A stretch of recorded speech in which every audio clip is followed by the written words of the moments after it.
I realized that I was hit. I didn't realize I was hit. I was like, man, I'm sweating really profusely because my eyes are stinging. So I remember pulling my goggles off and going, and I was like, oh, that's blood.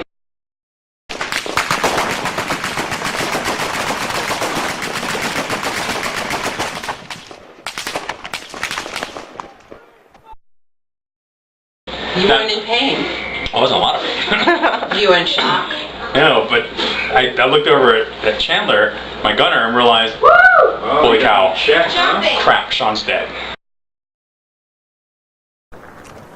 Back off, people. Back off. Yeah, Staff Sergeant, you're going to be good on this call in a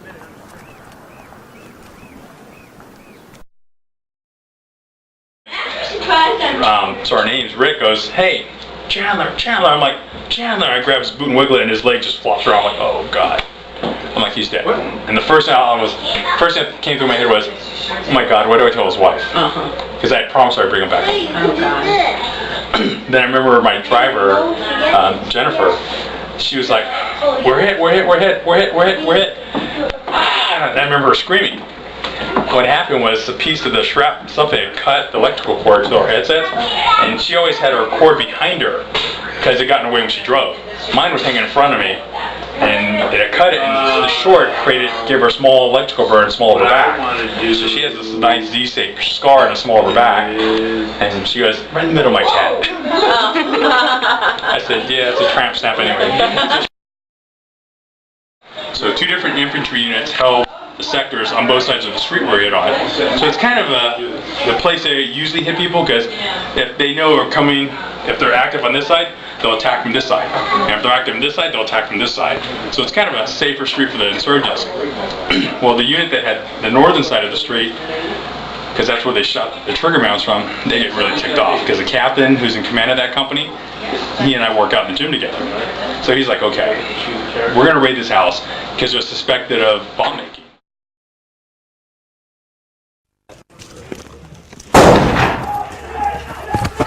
Get around the back! Hurry up! Get around the back. Hey, Vic, let's go! Go. Here, the house is surrounded.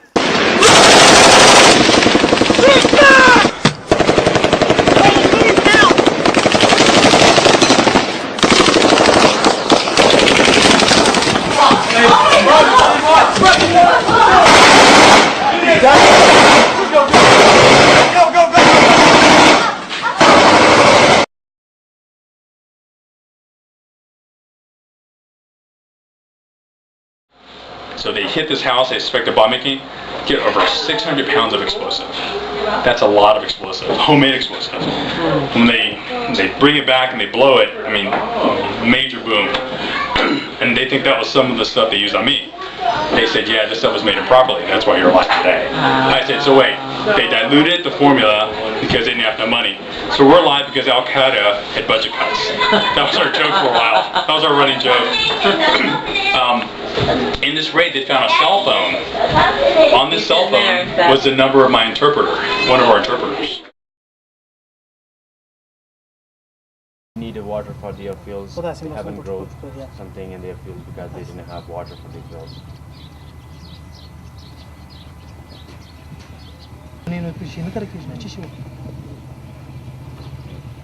Oh yeah, it's right, because due to we are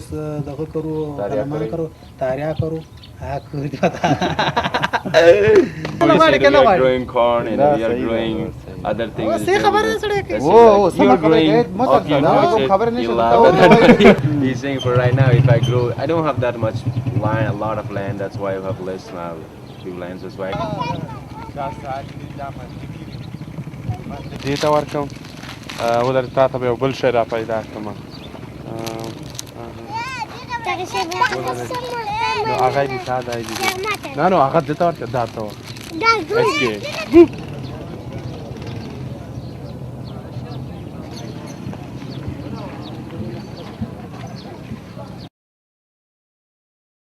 So we were putting together a target packet to take this guy and arrest him. Because they were running through the digital exploitation team. They were pulling out all the numbers to link him to all these other terrorists. So they finally were getting that. About 3 or 4 days before I was ready to seize him, a special forces team is looking at a safe house, an Al-Qaeda safe house in Baghdad, in northern Baghdad. And this is Team Raptor. The commander, again, is a friend of mine, because I'd done him some favors. I got him some medical supplies he needed. And he heard about this, and he came and saw us at the hospital, and he was all ticked off about it. He goes, man, I want to get this guy. So they're watching the safe house. The number 2 most wanted terrorist in Baghdad is who they're going to try to take that night. An hour before the seizure, my interpreter walks in the building. So they're all like, should we take him? And he's like, no, we gotta stay on point. We gotta get this other guy. An hour later, this other guy walks in. They go in. My interpreter shot 21 times. More times than anybody else.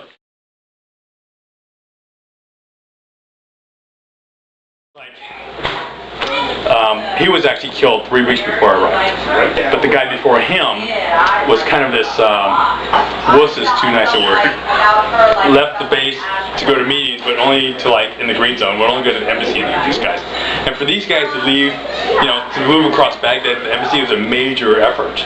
It's very dangerous for them to drive across. If you're Sunni and you're on the farmlands, to drive through Shia-controlled city, it's very dangerous. So obviously the meetings never win. So I said, well, we got to go to them. But that's how Jim got killed, the guy before me. And that's how I almost got killed, going to them.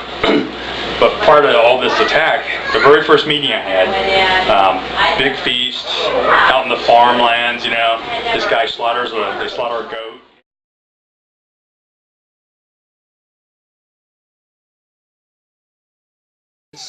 All right, thanks. Thanks, I appreciate it. What do you guys do for work?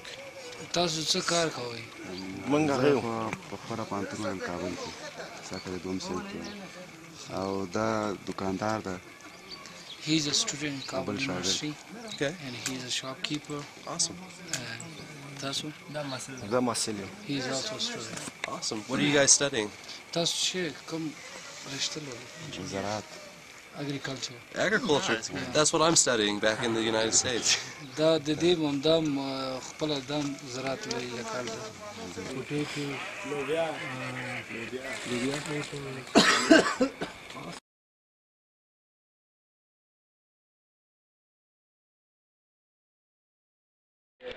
I mean, they're butchering it in front of me, and the guy's son reaches over, rips the testicles off this goat, tears it in half, hands one to his dad, hands one to me. And through my interpreter, he's telling him how this is an important symbolic gesture. We're both going to take, the purity and the strength of this ram.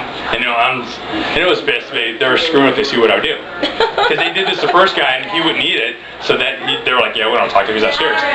So the sheikh took his, started chewing it. I took mine, swallowed it immediately, pretended to chew. And then swallowed. And I'm waiting for the chai tea to come out. Because normally you sit down, they bring the spiced chai tea right away. They didn't bring anything for an hour.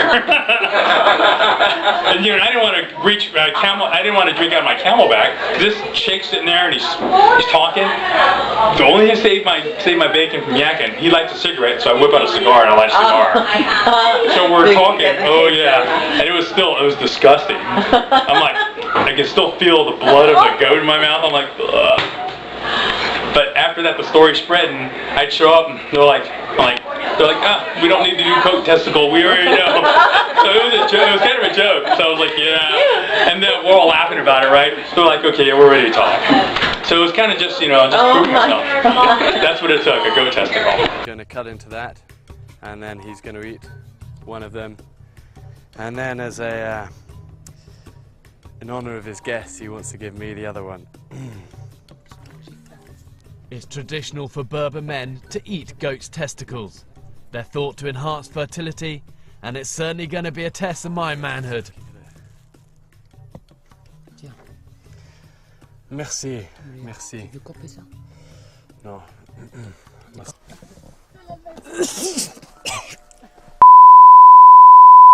Okay, Mohammed, sorry about that. Let's carry on.